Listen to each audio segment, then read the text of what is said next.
들어왔다. 누구지? 세연이.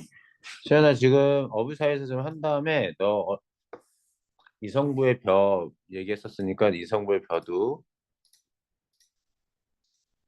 우선적으로 어부사에서는 이성부의 벼 먼저 할게. 음,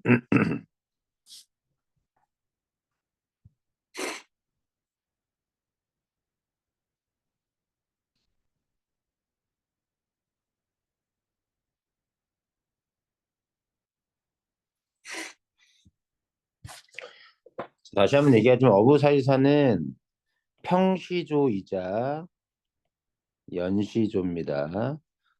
평시조라는 건 3장, 6구, 12마디, 45자 내외의 운율은 4음보의 3, 4조, 4, 4조의 운율을 네, 종장 첫 마디는 첫 음보는 3음보. 요 룰을 지키면 기본적으로 평시조라고 불러. 연시조는 뭐냐면 이러한 한 편의 시조가 여러 연으로 구성됐으면 연시조. 총 40수로 구성된 춘하 추동 기억하실 거예요. 그리고 추는 1, 2, 3부터 해서 10까지.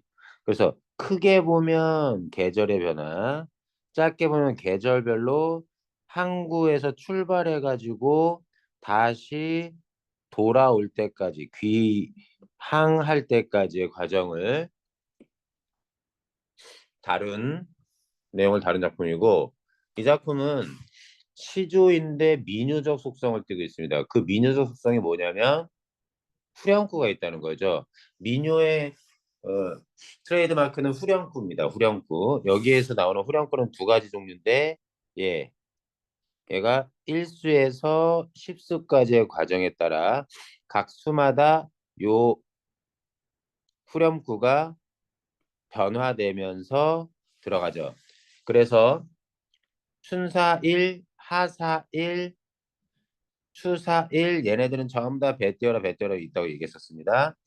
여기 있는 또 다른 후렴구 지국청주 서사는 의성어 노젓는 소리와 의성어로 현장감을 드러내고 구체적인 현장감을 드러내고 흥겨움을 일으키는 작품. 자 그런 거고 계절별로 나왔기 때문에 계절의 계절감을 나타내는 단어 쉬어도 모를 수가 있다는 거 알아두시고요. 자, 앞 개울에 안개가 걷히고 뒷산에 해 비친다. 대꾸입니다. 이거는 아침 풍경이죠. 개는 물이 있는 곳이고요. 대꾸로 아침이 되는 풍경을 보여주고 배띄어라 배띄어라. 밤물은 썰물은 거의 빠지고 밀물이 밀려온다. 썰물이라고 알아두시고요. 찍어당 여기도 대꾸입니다. 강촌의 온갖 꽃이 먼 빛이 멀리서 볼 때 더욱 좋다. 여기서 잘 보세요. 얘는 원래 이 후렴구를 빼놓으면 초장, 중장, 종장인데 종장 첫 음보는 보통 3음보로 아유 3음보랬네. 첫 음보는 3음절이라고 얘기하지. 세 글자로 시작해야 되는데 여기는 두 글자로 시작합니다. 그래서 이때 강촌 여기 두 글자는 일종의 파격, 격식을 파기한 게 보이죠. 그런 변화가 보입니다. 여기는 원경이겠죠. 특히나 주로 시각적입니다. 연잎에 밥을 싸두고 반찬은 정말 안분지족이라 그랬어요. 청양님은 닷들어라. 청양을 쓰고 있노라 녹사이. 녹사이는 비옷, 도롱이라고 합니다. 뭐하러 가져오느냐? 혹은 가져왔느냐? 어떻게 읽든 상관은 없습니다. 이때 무심한 백구, 무라일체의 대상이에요. 무심한 한가한. 그는 내가 백구를 따르는가, 백구가 나를 따르는가. 그래서 안분지족 첫 번째 줄, 여기는 무라일체.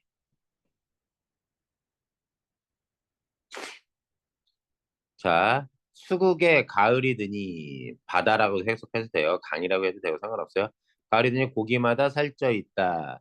다 들어라, 다 들어라. 만경장파 넓은 파도에 만경 넓은 이런 뜻이고요. 파도에서 실컷 용여 즐기자. 인간은 속세. 속세를 돌아보니 멋으로 더욱 좋다. 속세에 대한 부정적 태도가 드러납니다. 간밤에 눈이 갠 후에 경치가 달라졌구나. 경치. 마패는 만경률이 바다를 은유적으로 표현한 거고요. 뒤에는 천차옥산. 얘는 눈 덮인 산을 옥, 옥으로 만든 산 같다라고 얘기해서 얘도 은유법이라고 볼 수 있습니다. 그래서 이쪽에서는 은유와 객구가 쓰였죠. 신선 세계인가 불교 세계인가 인간 세계가 아니라 예찬하는 거예요. 그러면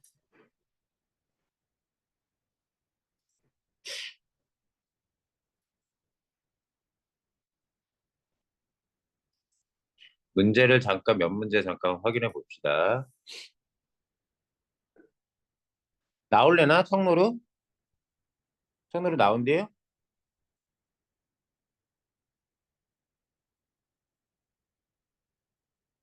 어때? 왜 청로를 했던 기억이 있지? 뭐 때문에?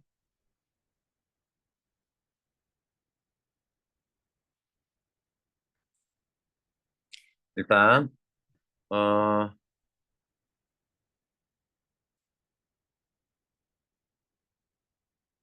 1번 문제 같은 경우는 너무 쉽고요. 무상하면 허무함입니다. 허무한 거 상관이 없어요. 다른 거 됐고. 요거 자, 가을 강에 밤이 드니 계절은 가을 물결이 차구나 낚시를 들이었는데 고기 물지 않는구나 아니 무는구나 무심한 달빛만 무심하는 한가한 달빛만 씻고 이거 바로 뭐예요? 빈배 저어 오너라. 그래서 낚시를 했는데 고기를 잡지 않고 또는 고기를 애써 잡으려 하지 않고 빈배로 들어오는 빈배는 무욕, 욕심 없는 화자의 내면을 드러내는 소재라고 볼 수 있습니다. 무심한 달빛은 한가한 아름다운 자연의 풍경을 얘기하면 됩니다.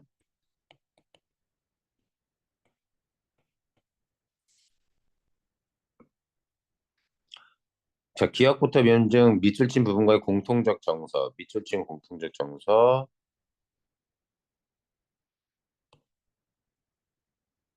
공통점이니까 밑줄에는 은유법이 없어요. 여기에만 집중해서 볼게. 아름다운 자연을 노래하고 계절감, 여기에는 계절감이 없습니다. 자연의 풍성함을, 이걸 풍성함이라고 얘기해야 되나? 달빛을 실었으니까, 요거는 애매합니다. 풍성함이. 달빛을 싣고 그냥 온 것뿐이니까 여유로운 태도는 맞는데, 니은을 확인할 건데 니은 귀찮아서 안 갑니다. 여기에만 집중해서 볼 거예요. 속세를 멀리하고 자연에서 만족감을 느끼는 화제의 모습. 자연에서 만족감을 느끼는 거 맞습니다. 자연에서 만족감을 느낀다는 건 속세로부터 멀리 떨어져 있는 건 사실인 건 맞죠. 네, 속세를 멀리하고 걸리적거립니다. 자연이 만드는 안전성 은유법. 은유법이 여기엔 없어요. 계절감 없고 보기에 은유법 없고. 소설 찾는 풍경은 물알치의 즐거움. 여기에서 물알치는 아닙니다. 마지막에서. 음, 음, 음, 음. 자연의 니은의 자연의 풍성함이 어디 있습니까? 가을이 들어서 고기마다 살쪄 있어. 여기까지 밑줄을 갔다면 풍성함이라고 얘기할 수 있겠네요. 그런데 여기에는 이제 한가한 달빛이니까 달빛을 풍성하다고 얘기하진 않거든요, 보통. 그래서 보기 박스에는 이게 상관이 없겠습니다.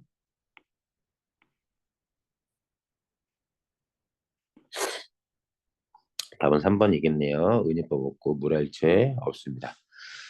자, 계절감 이런 것들 이제 나올 수도 있다는 거지. 청양잎, 녹사잎, 고기마다 살쪄 있다. 천차복상. 자, 봐봐. 푸른 삿갓입니다. 푸른 도롱이에요. 이때 푸르다 때문에 여름의 계절감이 있다고 본 거예요. 고기마다 살쪄 있는 건 가을이니까 살찐 겁니다.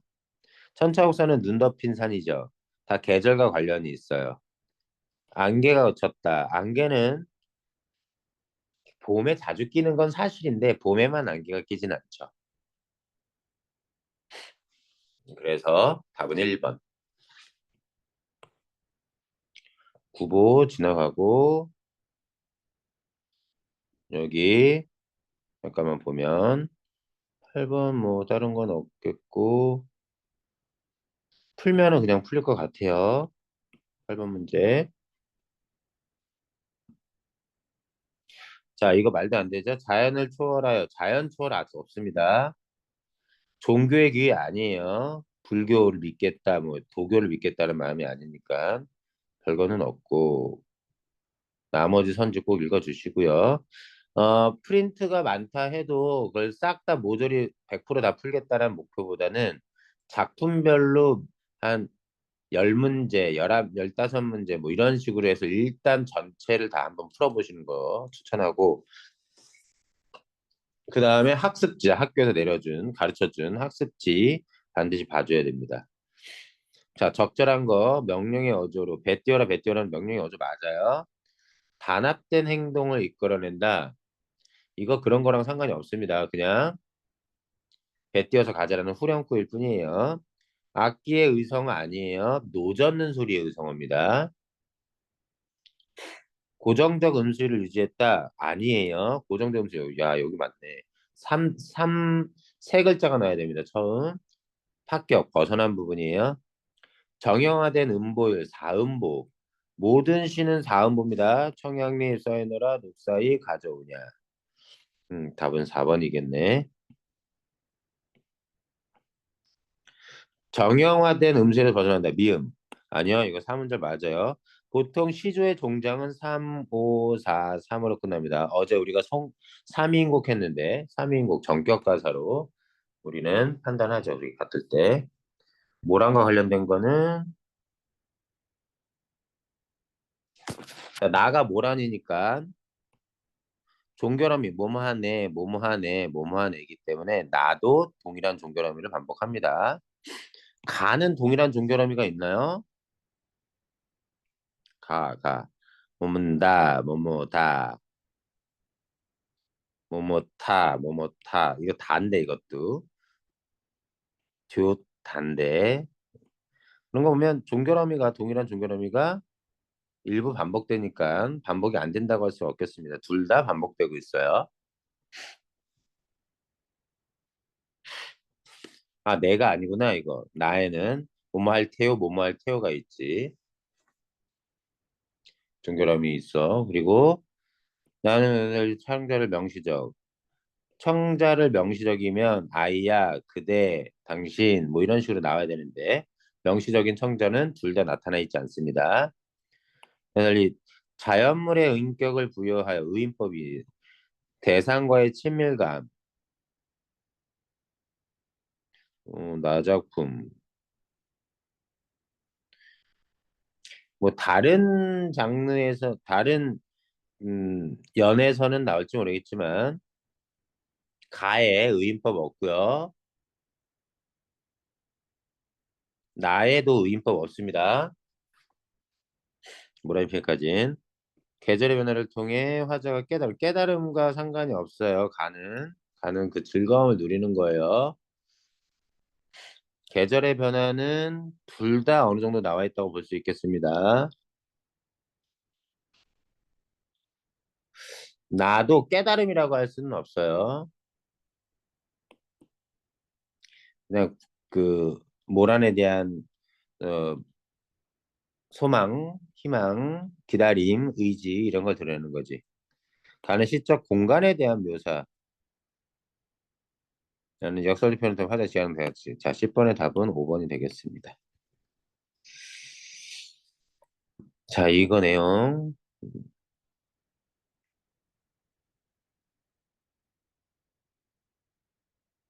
자, 답은 요거겠네요. 11번의 답.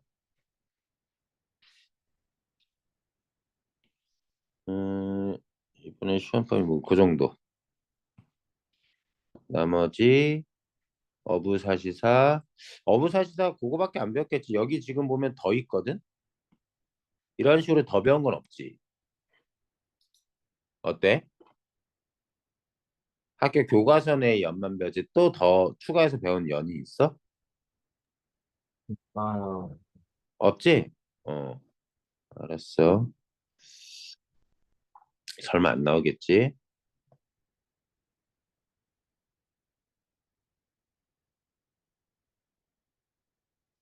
그렇게 봅시다. 그러면 이성부의 벼 문제로 한번 가보죠. 아마 전체 톡방에 올렸던 파일에 이성부의 벼가 내용 정리된 거 말고 문제가 있을 겁니다. 실제로 문제를 한번 풀어보죠.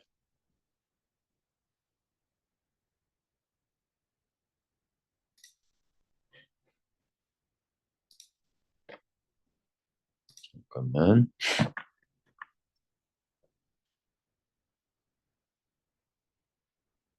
음.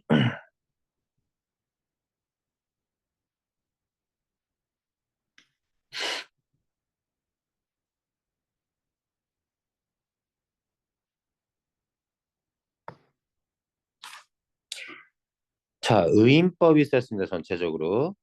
의인법 쓰였고요. 벼는 서로 어우러져 기대고 산다. 연대하고. 그죠? 서로 어, 의지하고 사는 존재들로 나옵니다. 니은다 나오죠. 현재형 시제입니다. 니은다. 가군이라고 할 수도 있어요. 운율. 현재형 시제이기 때문에 현장감, 생생함을 드러냅니다. 햇살이 따가워질수록 깊이 익어. 자, 시련과 고난이라고 볼 수 있어요. 스스로를 아끼고 스스로를 소중히 여길 수 있는 존재들, 이웃들에게 절을 맡긴다. 서로 또 믿고 의지하는 모습으로 나옵니다. 스스로 자신을 아끼는, 자신을 아낄 줄 아는 존재이기도 하죠. 자신을 아낄 수 있기 때문에 남도 아낄 수 있는 겁니다. 여기 햇살은 실현 고난인 거 맞아요. 그런데 따가워질수록 깊이 익을 수도 있습니다. 그럼 이거를 단순 부정적인 것으로만 볼 수 없어요. 햇살이 없으면 익을 수가 없어요.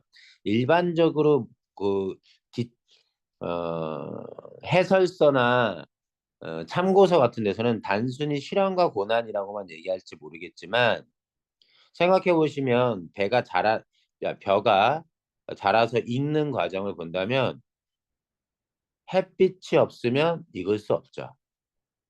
햇빛을 받는 게 고통스럽기는 하죠. 고통스러울 수도 있죠. 그 실현과 고난은 있기 위해서 반드시 있어야 되는 과정일 수도 있습니다. 따가워질수록 익을 수 있는 거니까요. 오히려. 어쨌든 그렇습니다. 일단 학교에서는 실현과 고난을 가르쳐줬을 것 같고 서로가 서로의 몸을 묶어 더 튼튼해진 백성들. 자, 그래서 벼를 의미하고요. 벼는 여기서 민중, 건강한 생명력을 가진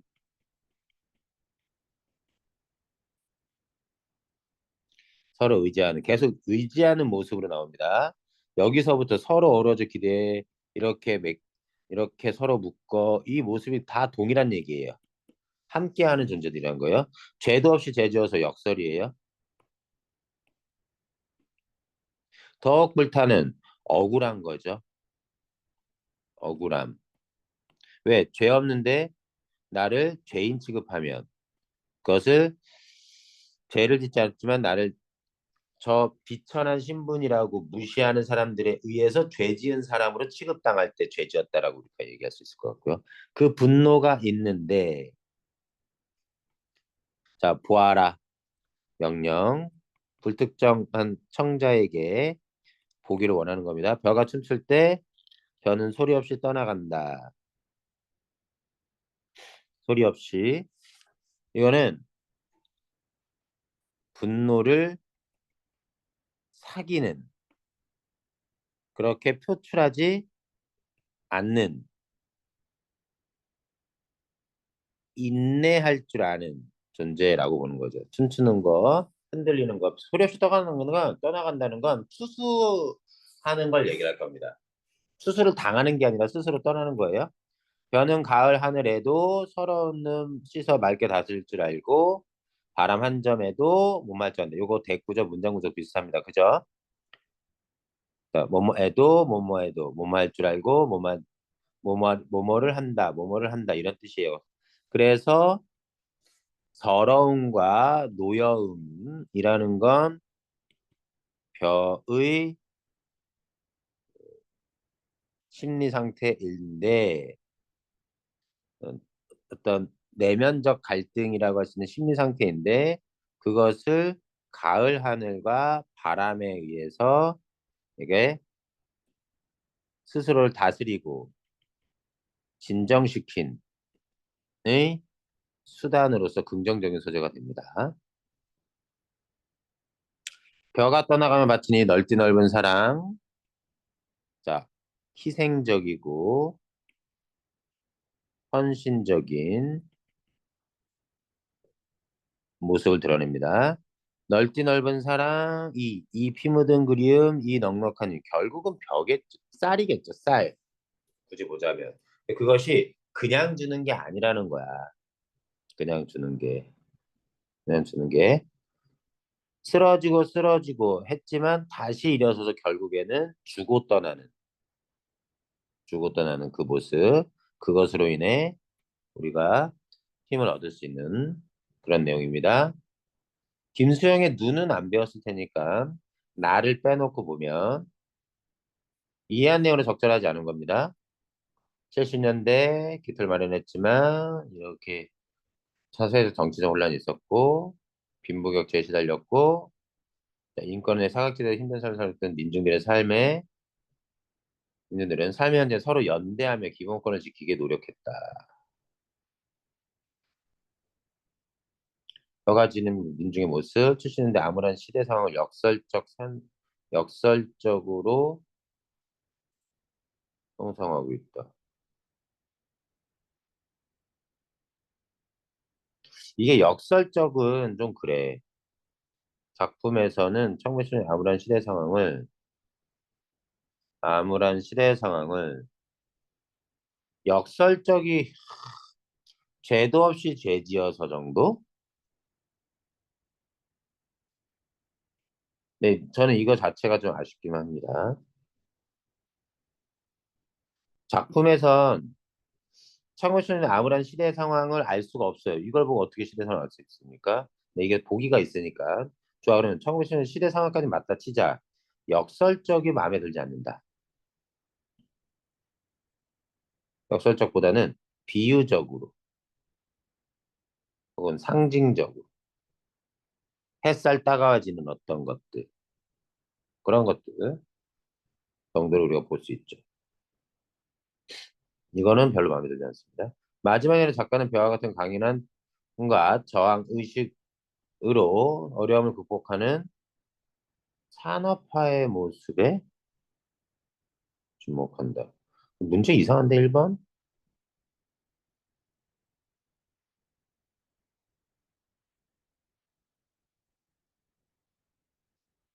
독재와 산업화 그늘 속에서 희생적인 역할을 감당했지만 나중에 끝내는 요거는 적절. 요거 적절.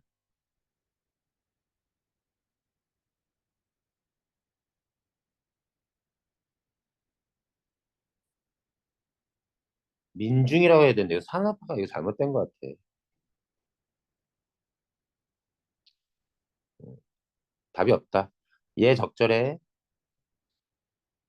예. 그리고 3번 선지도 민중을 고치면 얘 적절해. 2번 선지는 마음에 들지 않아. 됐고. 반면교사는 잘못된 대상을 두고 교훈을 얻는 거야. 말도 안 돼. 자, 기억과 니은에 대한 설명 가해. 기억. 햇살은 실현, 고통, 억압의 부정적 대상이다. 그렇게 봅시다. 햇살은 부정 대상, 결과도 별 있게 강조시다. 오케이, 이것도 맞아. 제대로서 제대로 면밀히 받지 않는 문장, 멱설, 죄가 없는데 무거하게 억압받는 의미의 내용으로 역설법이 사용됐다. 맞아. 니은은 70년대 민중의 모습. 니은이 뭐였죠? 죄도 없이 죄지어서 불타는. 오케이.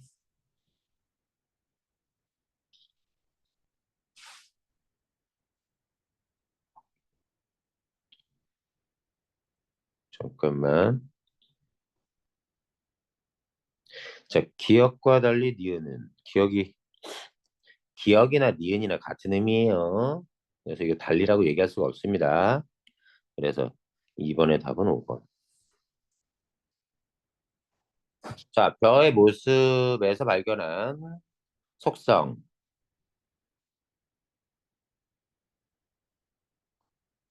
희생적인 사랑을 바칠 줄 암. 일단 1년에서는 서로 기대서 이웃들과 함께 할 수 있는 존재야. 서로 의지하면 기억이겠네요. 자, 1번, 2번 둘 중에 하나겠습니다. 그리고 마지막에 뭐예요? 사랑을 바치고 떠나가죠. 니은이 되겠네요. 서러움을 승화시키고 성숙해지고. 자, 요거 2번이 되겠습니다.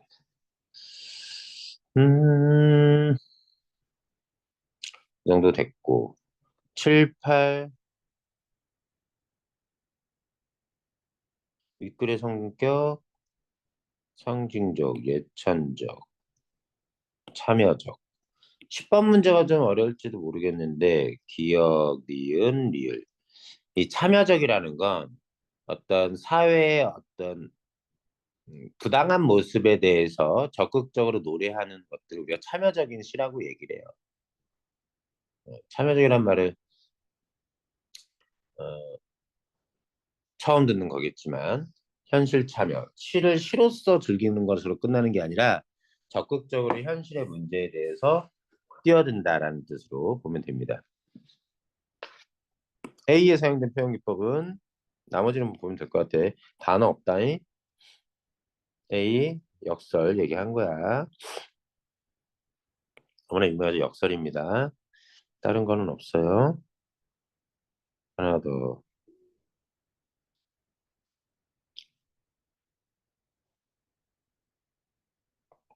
나머지 문제가 자 이성부의 누룩이라는 작품도 이성부의 누룩이라는 작품도 이성부의 벼랑 거의 같은 겁니다. 여기 누룩이라는 게 민중을 얘기해요. 누룩이 발효돼서 술이 돼요. 그죠? 누룩은 혼자서는 무력함에 부대끼고 나자빠져 있다가 알맞은 바람을 만나서 더워지는 가슴, 뜨거워지는 가슴을 가지는 것, 사랑. 누룩이 가진 사랑인 거죠. 그 누룩이 밤새도록 우는 울음. 누룩이 우는 거예요. 자기 혼자 찾는 길이 여럿이도 민중입니다. 함께 찾는 길임을 다들 알고 있고 하늘의 별까지도 엄동설하는 부정적인 시대 현실. 밤도 부정적인 시대 현실이라고 볼 수 있어요. 현실. 무릎팍 깨져도 으깨져도 꽃피는 가슴. 꽃피는 가슴, 더운 가슴 같은 거예요. 누룩은 발효해서 술을 만듭니다. 지가 썩어 죽어서 썩어 문드러져서 삭고사가 부서져서 결국 그러다 좋은 물을 만나면 또 뭐를 만나? 알맞은 바람과 좋은 물을 만나면 덩달아 함께 끓고 춤도 되고 기쁨도 되고 해도 되고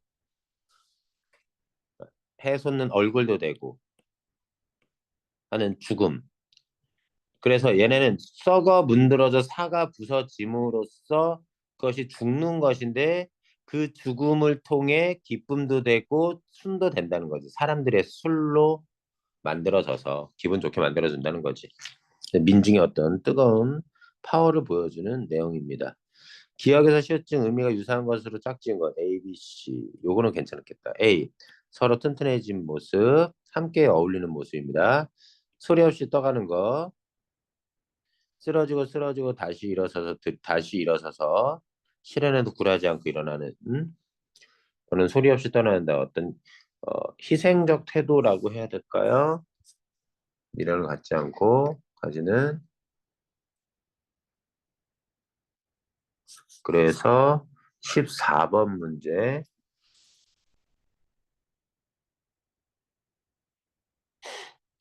알맞은 바람과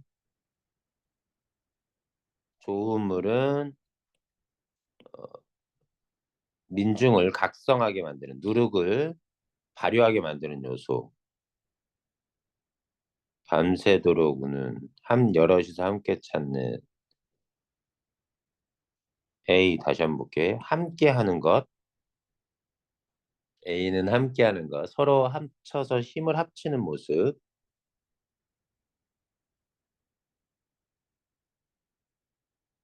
서로, 함께, 여럿이 찾는 게 리을 정도는 분명히 들어가야 될 것 같은데. 기억은 상관이 없습니다. 기억은 어떤 잊게 만드는, 발효하게 만드는 외적 요소인 거죠. 그래서 아니고 다른 것들은 아닙니다. 무릎팍 깨지 이거는 어 당하면서도 가슴 뜨거워지는 그런 모습을 가지는 리을. 리을은 들어가야 돼. 니은과 미음을 포함시킬 거냐 말 거냐. 무릎팍 으깨져도 더운 가슴.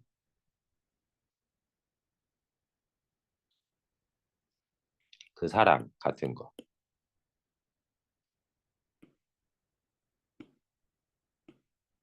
음, 꽃피는 가슴, 가슴 울림 같은 거. 어떤 이런 부당한 현실을 해결하고자 하는 어떤 열망, 소망 같은 거.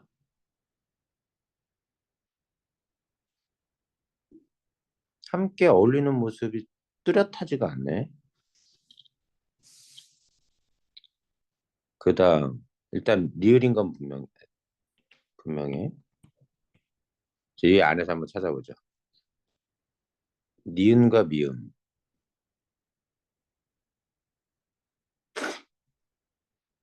B가 뭐죠? B? 변은 소리 없이 떠나간다. 어떤 희생하는 모습. 희생하는 모습.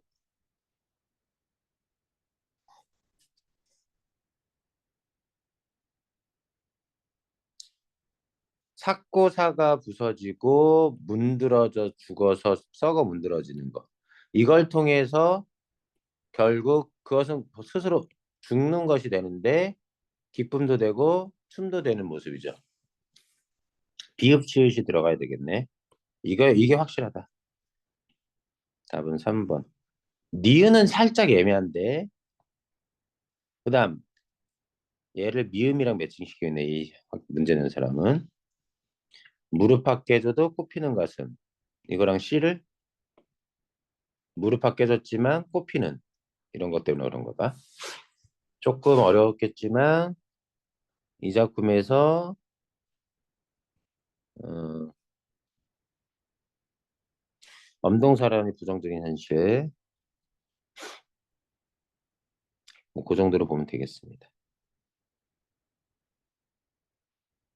나머지 됐고 또 다른 거 뭐 해줄까?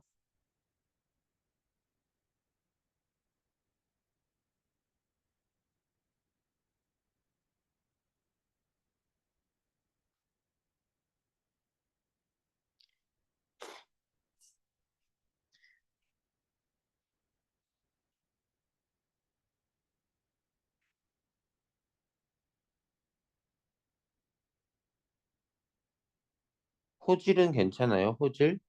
그래서 어? 그래서 그것도 해줘? 어, 어, 호질 해볼게. 호질 내가 중계에 나봅시다.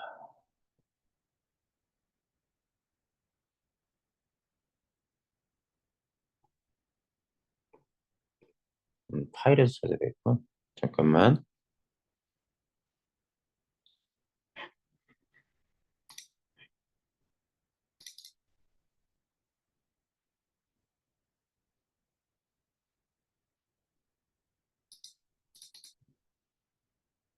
호질 이거 본문을 전체 다 했니? 아니면 교과서에 실린 것만 했니?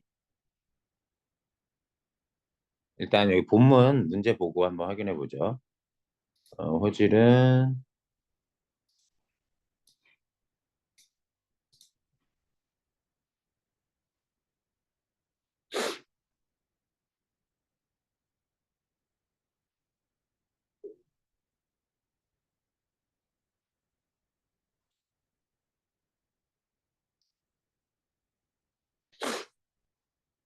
호통이가 아니, 호질은 호랑이가 호통을 치다, 질책하다 이 뜻인데 의인화된 작품이죠. 여기에 나오는 북곽성생과 복리자라고 하는 가부는 세간에 알려진 것과 다르게 표리부동한 인물들이고 위선적인 인물들인 걸 짐작을 할 수, 이미 드러납니다. 여기 나와 있는 본문을 그냥 설명을 한번 하고 가죠. 독리자라는 등장인물 과부로서 정절을 지켰지만 이거는 어, 세간에 알려진 모습이고, 하지만 아들 다섯이 있는데 제각기 성이 달라 정절을 지키지 못한 거지. 이 부분에서부터 독리자에 대한 캐릭터는 표리부동한, 부도덕한, 당시의 기준으로 보면 지금 뭐 뭐 자식의 성이 아들의 성이 5명이 다 달랐다는 건 5번이나 결혼했다는 얘기야. 어떻게 보면 지금 5번을 결혼하든 몇 번을 결혼하든 무슨 상관이야.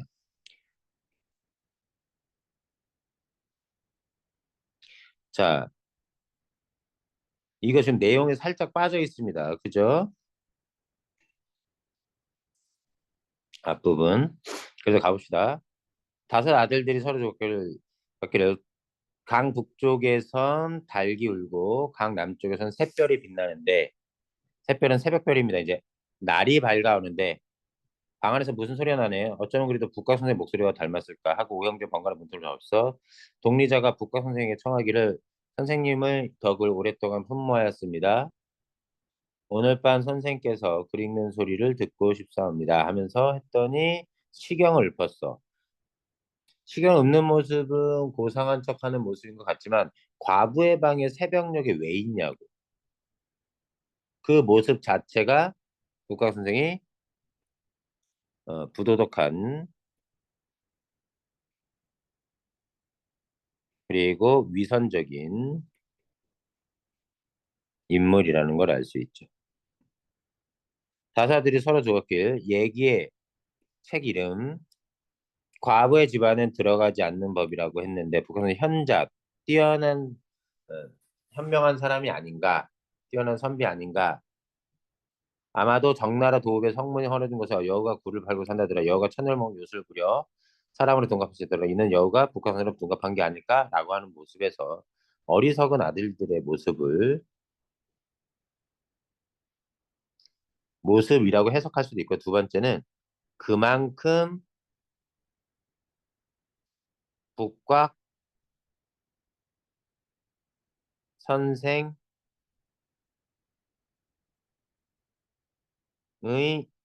명성이 대단해서 의심할 수 없는 거였다고 우리가 짐작됩니다. 자, 그러면서 여우가 쓰던 모자를 얻은 사람은 그 집에 천금의 부가 들러오고, 신던 신발을 얻는 사람은 종주가 감출 수가 있고, 꼬리를 얻은 사람은 홀리기를 잘하고, 그걸 죽여서 나눠 갖자라고 얘기하는데, 이 부분도 약간의 비꼬는 투가 있습니다. 여기서 어, 어, 모자를 얻고 신발을 신고 골을 얻고 뭐 이렇게 나오는데 학 그 내용을 판단하는 데 따라 이 둘이 결국 양반의 모습을 풍자하는 것으로 볼 수도 있어요. 그러니까 돈을 많이 가지고 뭐 순정을 감추고 사람을 홀려서 하는 양반이라고 할까? 인간이라고 할까? 어쨌든 그런 모습. 그래서 다섯 아들들이 함께 에워서 공격하여 북한을 깜짝 놀라 뺑소니 치면서도 남들이 자기 알아보고 두려워했다. 남의 시선은 그러니까 스스로 자신의 행동이 부끄러운 것임을 알고 있었던 거지. 과부의 집에 이렇게 오는 게. 자, 요거 보시면 아시겠지만 희화화입니다. 양반을 조롱하고 풍자라고 할까? 양반을 풍자하고자 하는 의도가 있는 거고요. 그 중에 뭐요? 똥이 가득 찬 구덩이. 이게 아주 제대로 된 양반 연맥이기죠. 그러니 호랑이나가 나타납니다. 구린내가 심한 이것도 양반에 대한 풍자. 비록 똥이 묻어서 그 냄새 때문에 구린내라고 얘기할 수도 있겠지만 그것은 선비가 가진 뭐 도덕적 타락성, 도덕적 타락을 구린내가 난다라고 얘기할 수도 있어요. 호랑이에서 풍자되는 비판되는. 자, 여기 머리를 조아리고 와서 어떤 비굴한 모습.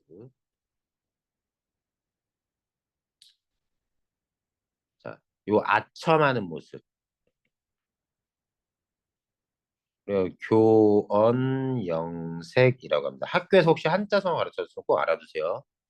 한번 자 이렇게 해서 그 사람은 효성을 배우고 그럼 배운다는 거야.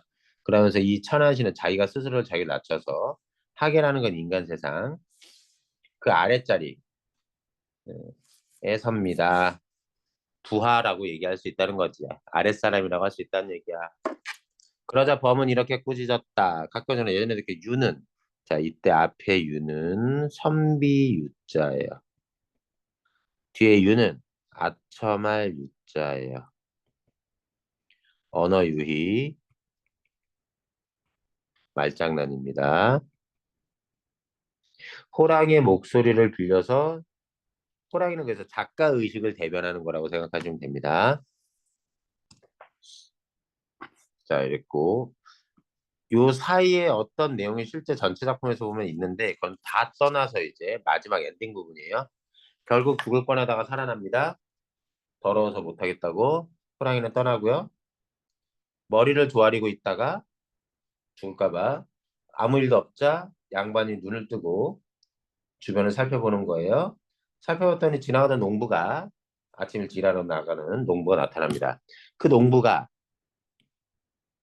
궁금해서 묻는 거죠. 새벽부터 경배 그 절을 하고 계십니까? 이때 북한 선생님. 내가 들었노라 하늘이 어찌 높지 않느냐 하지만 감히 몸을 굽히지 않았어. 어찌 높지 않으면 조심스럽게 걷지 않았어. 그러니까 항상 늘 조심스럽게 다니라고 하는 책의 구절인데 여기에서 반성의 기미는 없고 하지 않고 어, 아직도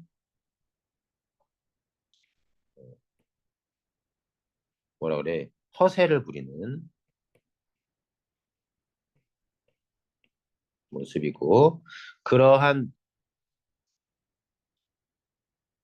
앞에서 물어봤던 그 농부는 그러한 양반의 허세, 부도덕함 이런 것들은 알지 못하고 하는 어떤 무지한 백성을 상징한다고 보시면 됩니다. 자, 그런 내용이 되는데요. 또 다른 장면이 있으면 조금 이따 읽고 문제 한번 보죠. 위클에 대한 대조적인 인물 유형 대조적이긴 한데 유형이라고 하기는 좀 그렇습니다. 부도덕한 인물이 나오고 그것을 누구에 의해서 범에 의해서 꾸짖음을 당하는 비판당하는 것이기 때문에 1번 선지는 적절하지 않고요.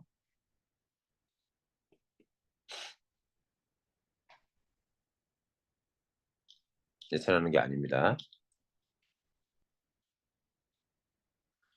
억지로 대조라면 이게 유형 이 억지로 북각 선생과 농부가 대조 그것도 별로야.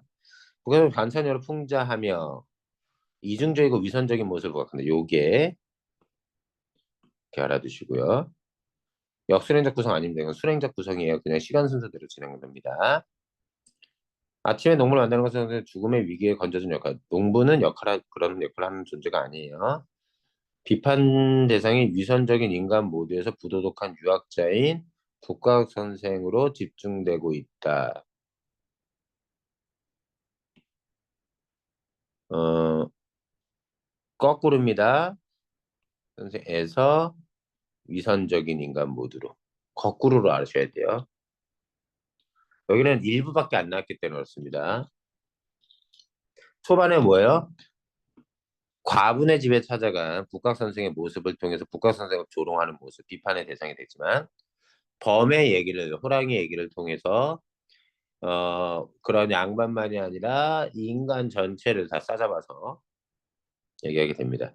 각 구절. 자, 2번, 1번 적절하고요. 대상의 정체를 제대로 꿰뚫어오는 독리자들 분석력 바보야. 독리자들은 바보예요. 알아채지 못해요. 어리석은 사람입니다. 양반의 모습을 희화화하여 그 위선을 오케이. 선배 부도서 똥냄새를 원인으로 보는 중의적 표현. 오케이. 구린내. 중의적인 표현. 자신의 모습을 합리화하는 말로 여전히 위선적인. 그렇지. 위선적인이 더 좋겠다. 단어가 허세보다는. 그다음 고 다른 것들은 됐고 문제가 너무 음,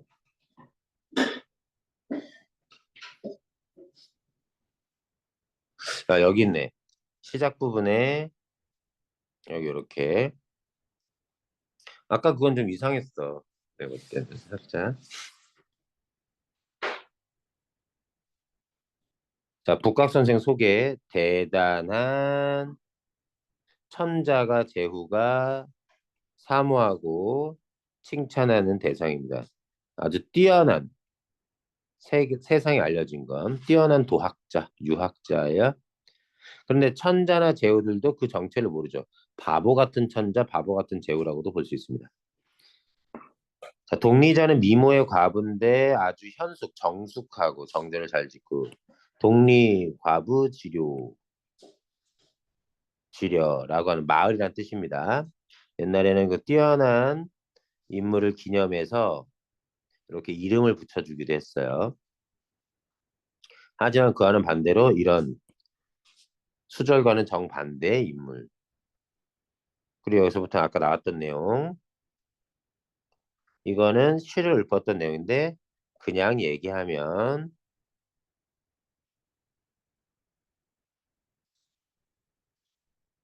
그냥 이게 해석하면 야한 대목이라고 합니다.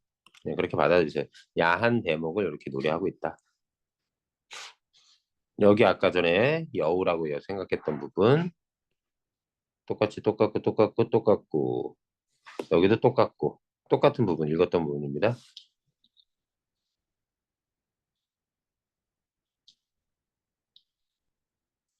5번 문제 이런 거 나오려나?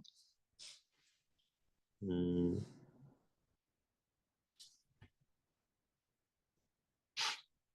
자, 우물에서 숭늉 찾기는 숭늉은 부엌에서 찾아야 됩니다. 너무 다급해서 일의 순서를 제대로 찾지 못하는 거.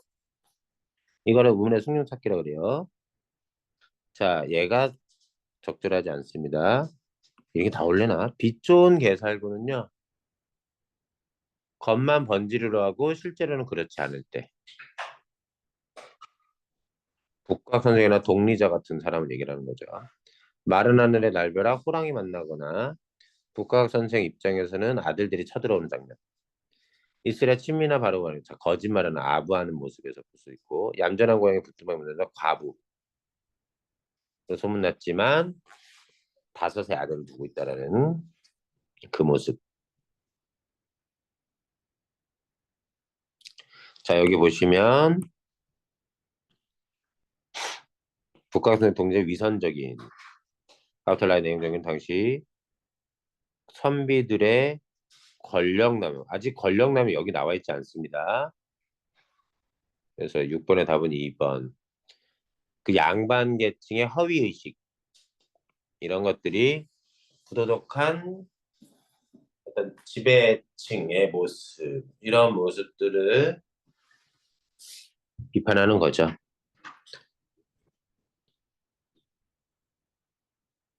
자, 이런 것들, 아들의 역할들,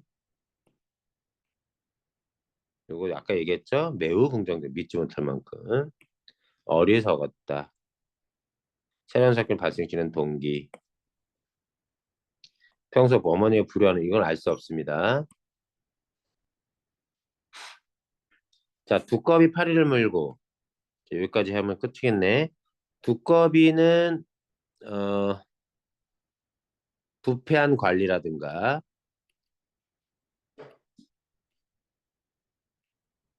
양반, 파리는 힘없는 백성을 물고 괴롭히고 두어미에 달려 올라가는 자 걷는 사람의 백성을 송골매. 자, 중앙정부의 권력자. 떠 있거는 가슴이 깜짝 놀라. 누구의 가슴? 두꺼비의 가슴이 펄쩍 뛰어 내달리다가 두어 말에 자빠졌구나. 펄쩍은 뭐 의태어 도망치다가 때마침 날쌘 나였기에 망정이지 멍울이 들 뻔, 멍이 들 뻔했구나. 요 마지막은 두꺼비의 말, 자화자찬. 두꺼비는 어때요? 강자에게는 약하고 약자에게는 강한. 그래서 이거 풍자되는, 풍자, 횡포를 부리는, 힘없는 약자에게 횡포를 부리는 지배층이나 양반 관리를 두꺼비로 비유해서 풍자하는 작품이라고 보면 되겠다. 가장 적절한 거. 범은 우월하지만 두꺼비는 깜짝 놀라 도망치다가 너퍼지는 웃음을 유발하는 소재입니다. 범과 파리는 상대적 열등한 상대적 음 이게 좀 아쉬운 점이 있는데 9번 1번에서 범은 우월한 상황 맞습니다. 두꺼비는 파리에 대해서는 우월한데 송골매에 대해서는 우월하지 않습니다. 그래서 9번에 1번이 애매한 지점이 있어. 파리는 열등한 거 맞아. 범은 아니야. 아들들과 백성골은 아무것도 아니야. 아무 상관없어. 독리자 두꺼비는 세상으로부터 피해 보는 거 없어 아무도. 북각 선생과 두꺼운 작가의 의도를 나타내는 대상, 풍자의 대상이 되죠. 답은 5번. 자, 그 정도. 그런 정도 보여주시고 문제를 풀어봐 주시면 되겠습니다. 오늘 여기까지 아침부터 수고했고 21부터인데 내가 내일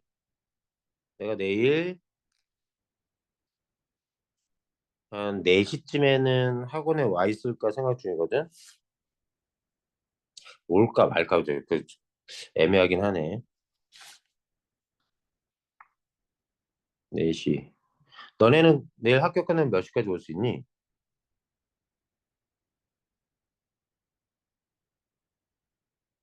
한 번 더 남은 뭐 설명 안 한 부분 있으면 그것도 좀 더 해볼게.